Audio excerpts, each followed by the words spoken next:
सर्वांना जय महाराष्ट्र. सर्वप्रथम आज 23 जानेवारी माननीय हिंदुहृदय सम्राट सरसेनापती श्रीमान बाळासाहेब ठाकरे यांचा आज जयंती दिवस. या जयंती दिनानिमित्त सर्वांना हार्दिक शुभेच्छा. मी गणेश अंकुश जाधव, खंडाळा तालुक्यातील भादे जिल्हा परिषद गटातील नायगाव पंचायत समिती गणामधून शिवसेना उद्धव बाळासाहेब ठाकरे पक्षाच्या मशाल या अधिकृत चिन्हावर निवडणूक लढवत आहे. संघर्ष सह्याद्री सारख्या साप्ताहिकाचे आपण संपादक असताना मशाल या चिन्हावर निवडणुकीच्या रिंगणात आहात का? म्हणजे आता तालुक्याची जर परिस्थिती आपण बघितली, म्हणजे एकीकडे सांगितलं जातं की खंडाळा हा तालुका श्रीमंत होत चाललाय, परंतु संघर्ष सह्याद्री सारख्या साप्ताहिकाचा संपादक म्हणून माझं स्पष्ट म्हणणं आहे, स्पष्ट आरोप आहे की खंडाळा तालुका जिल्ह्यातील सगळ्यात अंधारा तालुका होऊ पाहतोय. खंडाळ्यात रोज कंपन्या शेकडोच्या संख्येने आहेत, पण खंडाळ्यात सर्वाधिक बेरोजगार आहेत. खंडाळ्यात औद्योगिक क्रांतीची पहाट उगवते, पण सगळ्यात जास्त समस्या खंडाळ्यामध्ये. असं या खंडाळा तालुक्याला अंधारातून बाहेर काढण्यासाठी कुठेतरी उजेड पाहिजे, आणि तो उजेड दाखवण्यासाठी शिवसेना उद्धव बाळासाहेब ठाकरे पक्षाच्या मशाल या अधिकृत चिन्हावर नायगाव पंचायत समिती गणामधून मी उभा आहे. सत्ताधाऱ्यांचा असा आरोप आहे की तुमच्याकडं कुठलाही अनुभव नसताना तुम्ही निवडणुकीच्या रिंगणात उतरलेला आहात. बरोबर आहे, सत्ताधाऱ्यांचं म्हणणंही बरोबर आहे. कारण अनुभव हा शब्द काय सांगतो? अनुभव घेण्यासाठी सत्ताधारी कधी रस्त्यावर उतरलेले नाहीत. तुम्ही खंडाळा तालुक्यामध्ये, खंडाळा ही औद्योगिक क्रांतीची पहाट ज्या खंडाळ्यामध्ये झाली, त्या खंडाळ्यामध्ये तुम्ही कोणत्याही दिशेने या, अगदी पारगाव पासून खंडाळ्यात या, शिरवळ पासून खंडाळ्यात या, खंडाळ्याच्या पश्चिमेकडील टोक कानवडी पासून खंडाळ्यात या, पूर्वेकडील लोणंद पासून खंडाळ्यात या. तुम्ही खड्ड्यातून चालताय का रस्त्यातून चालताय ह्याची चालणाऱ्याला जाणीव होत नाही. आणि त्या खड्ड्यातून चालणाऱ्या लोकांच्या वेदनांचा अनुभव आम्हाला आहे. खंडाळ्यामध्ये तुम्ही आरोग्य व्यवस्था बघितली तर खंडाळ्यातले दवाखाने अगदी दुपारीच बंद झालेले असतात, सरकारी दवाखाने. आणि रात्री अपरात्री एखादा रुग्ण जर गेला तर त्या रुग्णावर उपचार करण्यासाठी डॉक्टर जागेवर नसतात. गंभीर जखमी रुग्णाला मलमपट्टी करून इथून सातारला पाठवलं जातं, आणि याच्यामध्ये अनेक रुग्ण मयत झाल्याची उदाहरणे आहेत. त्याच्यामुळे हा बेशिस्तीचा अनुभव आम्हाला आहे. तो सत्ताधाऱ्यांना नाही येऊ शकत अनुभव, कारण ते कधी रस्त्यावर उतरत नाहीत. शैक्षणिक जर आपण विचार केला तर खंडाळ्यातील तरुणांना एकतर सातारा किंवा पुण्याला शिक्षणासाठी जावं लागतं. हा अनुभव सत्ताधाऱ्यांच्याकडे नाही, कारण त्यांची मुलं पहिल्यांदाच पुण्यामध्ये आणि त्यांच्या स्वतःच्या जागा घेऊन स्वतःच्या फ्लॅटमध्ये राहून शिकतायत. मग हा अनुभव सत्ताधाऱ्यांना नाही, तो अनुभव आपल्याला आहे. पाणी प्रश्नावर खंडाळा तालुका हा दुष्काळी म्हणून अगोदर बी ओळखला जायचा, आणि आता सुद्धा तुमच्या गणात पाण्याची परिस्थिती तुम्हाला तर माहितीच आहे. पाणी प्रश्नावर तुमचं मत काय? आता एक विचार घेतला तर आमचं नायगाव गणातलं तोंडल हे पूर्वेकडचं शेवटचं गाव. आमचं गाव वीर धरणाच्या पायथ्याला म्हणजे वीर धरण आमच्या शेतामध्येच म्हटलं तरी चालेल. पण अवस्था काय आहे की धरण उशाला आणि कोरड घाशाला. या वीर धरण हे फक्त पूर्वेकडील सत्ताधाऱ्यांचं रिझर्वायर टँक आहे. आपण आता बघितलं, काही दिवसापूर्वीच खंडाळा पाणी परिषदेने लाक्षणिक उपोषण घेतलं होतं खंडाळा पंचायत समितीच्या आवारात प्रवेशद्वारावर.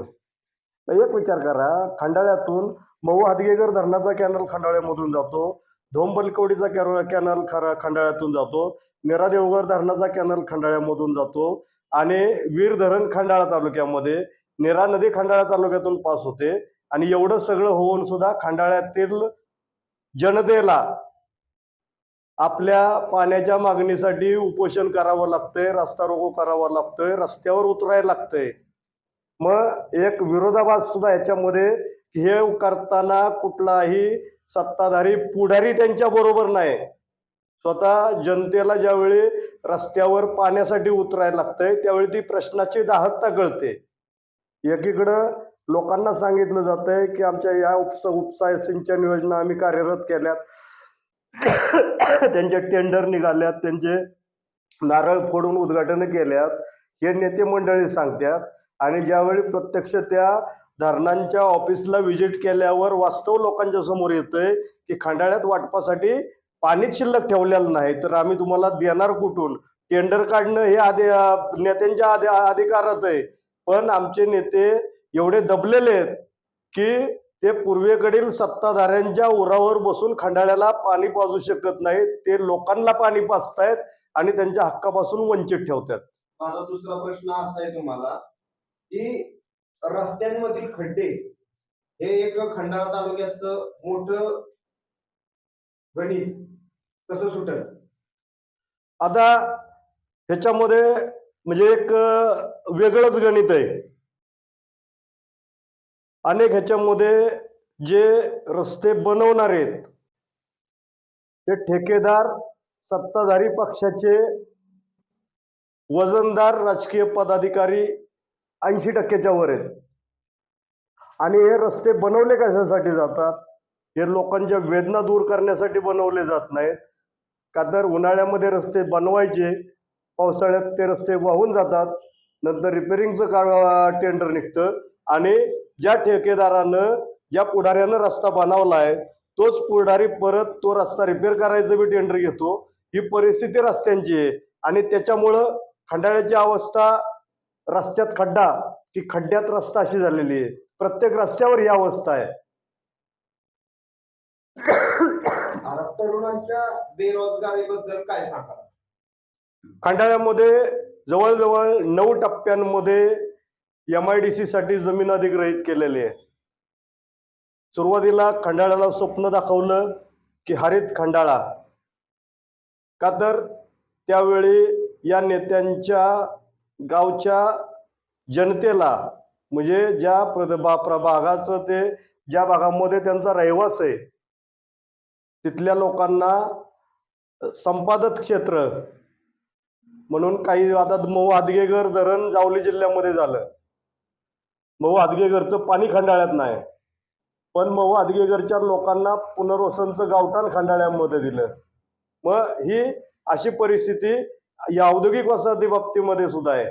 खंडाळ्याला पाण्याचं स्वप्न दाखवून खंडाळ्याच्या जमिनी ताब्यात घेतल्या आणि पाण्यापासून वंचित ठेवलं. आणि नंतर दुसरं स्वप्न दाखवलं की खंडाळ्यामध्ये औद्योगिक क्रांतीची पहाट होईल आणि खंडाळ्यातला प्रत्येक युवक त्या कंपनीमध्ये मोठ्या पगारावर काम करेल आणि त्याचा उदरनिर्वाह भागेल आणि त्याला कष्ट करण्याची गरज पडणार नाही. पण तुम्ही आत्ताचं वास्तव जर बघितलं तर आज शिरवळमध्ये आजच्या घडीला रवींद्र चव्हाण नावाचा युवक शिरवळ एसटी स्टँड परिसरामध्ये दत्त मंदिर शेजारी 2-3 दिवसापासून आमरण उपोषणासाठी बसलाय. आणि त्याची कैफियत काय आहे की या भांडवलदार कंपन्यांनी त्याचं जगणं असह्य झालंय आणि त्याच्या वेदना प्रकट करण्यासाठी तो उपोषणाला बसलाय. आणि रवींद्र चव्हाणची जी कैफियत आहे ती खंडाळा तालुक्यातील प्रत्येक युवकाची कैफियत आहे. कारण तुम्ही अनेक कंपन्यांमध्ये गेला तर त्या कंपन्यांचे HR तुम्हाला कंपनी कामगार म्हणून तुम्हाला भरती करून नाहीत घेत आहे. ते सांगतात की आम्हाला खंडाळ्यातला कामगार आमच्या कंपनीमध्ये अधिकृतपणे कामावर नाही पाहिजे. खंडाळ्यातला कामगार त्यांना पाहिजे कंत्राटी कामगार म्हणून, जो खंडाळ्यात त्या कंपन्याचं गेटची राखण करेल, कंपनीच्या बागेला पाणी घालेल, कंपन्यांची आतली झाडलोट करेल. तो खंडाळ्यातला तरुण कामगार त्यांना पाहिजे. त्यांना खंडाळ्यातला अधिकाऱ्याच्या खुर्चीवर बसणारा कामगार नकोय. त्याच्यामुळं खंडाळ्यातल्या तरुणांचं रोजगाराचं स्वप्नही बंगल्यातच जमा आहे. सत्ताधाऱ्यांवर तुम्ही थेट आरोप करताय, तुम्हाला भीती वाटत नाही का? आपण शिवसेना उद्धव बाळासाहेब ठाकरे पक्षाची मशाल घेऊन लढतोय आणि या मशालीच्या उजेडात श्री शिवशंभू छत्रपतींनी अफजल खानाला, मोगलांना एका वेळी आदिलशाही, निजामशाही आणि कुतुबशाही या सगळ्या शाह्यांना या मशालीच्या उजेडात असं आसमान दाखवलं गनिमी काव्यानं. आणि तोच गनिमी कावा आम्ही वापरतोय. त्याच्यामुळं जिथं मशाल पेटवली अंधाराला चिरण्यासाठी, तिथं कुणाच्या बापाला भिण्याची गरज नाही. आता शेवटचा प्रश्न आहे माझा, मतदारांना तुम्ही संदेश काय द्याल आणि तुमच्या माध्यमातून काय आवाहन कराल? आता मतदारांना संदेश देताना मी पहिल्यांदा तर सांगेल की हे निवडणूक म्हणजे कोण म्हणतं घड्याळाची आहे, कोण म्हणतं कमळाची आहे, अजून कोण म्हणतं अपक्षाची. पण मी तर सांगेल की ही निवडणूक कुठल्या चिन्हाची नाही. ही निवडणूक खंडाळा तालुक्याच्या जनतेच्या अस्मितेची आहे, तालुक्यातल्या पुढाऱ्यांच्या नाही. ही जनतेच्या अस्मितेची निवडणूक आहे. ही निवडणूक आता जी येऊ घातली, ही निवडणूक सत्तेविरुद्ध सत्ता याच्या दरम्यानची निवडणूक आहे. ही निवडणूक जनता विरुद्ध दलाल मधली निवडणूक आहे. आणि ही निवडणूक अंधार विरुद्ध मशाल अशी आहे. आणि या अंधाराला चिरण्यासाठी मी मशाल चिन्हावर उभा आहे.